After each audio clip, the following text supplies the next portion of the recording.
Imagine if your door could unlock with just a tap. No keys, no passwords, just a simple scan and you're in. In this video, I built exactly that using an Arduino Uno, an RFID card, and a small servo motor, and it's much easier than you might think. Here's how it works. The RFID module scans your card, sends the data to the Arduino, and if the UID matches the one we programmed, the servo rotates and unlocks the door like a real smart lock system.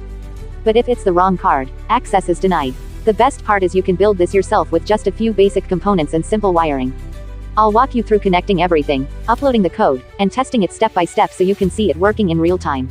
Once you've got it running, you can upgrade it with features like a buzzer, an LCD display, or even Wi-Fi control.